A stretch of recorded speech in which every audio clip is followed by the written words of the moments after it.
All right, we begin from an engineering perspective as we engineer business today. The Engineers Board of Kenya earlier today launched the Engineers SCLE fees, an outline that will guide the professional conduct of the profession as well as the rates to be charged. The board has also blamed the collapsing of buildings on unqualified and unregistered engineers. Let's listen in.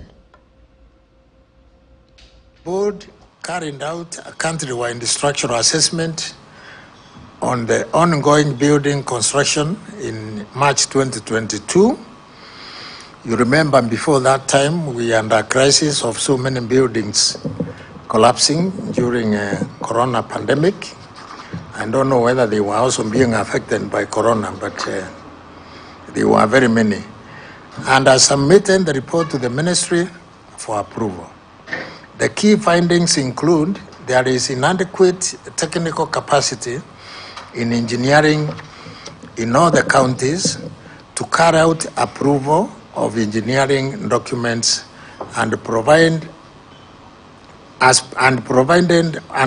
oversight to the projects under construction. Personnel who are not registered with the board as professional engineers were ending key engineering functions.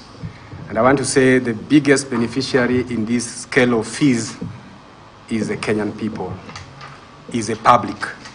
Because now the public can be able to go to the website of EBK, pick the scale of fees, be able to plan for whatever they want to plan for, and be informed as appropriate.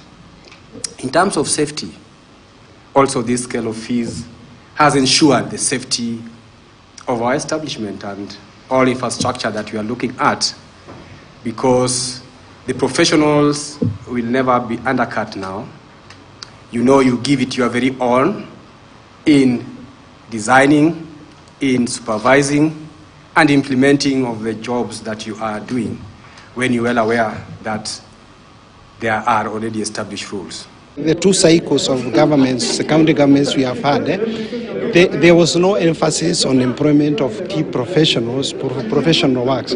So the first thing we really want to engage them on is to ensure that if it's an engineering function, structural, electrical, then the person responsible should be an engineer. Now, apart from the challenge of collapsing buildings, we also have a challenge on matters drought. Over 100,000